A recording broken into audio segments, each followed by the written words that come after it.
Alright, so this is a 142 HUSQVARNA, and it rides on a razor.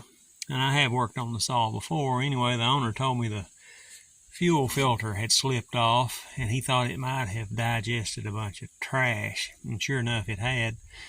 This is the screen inside the carburetor, right behind the inline filter.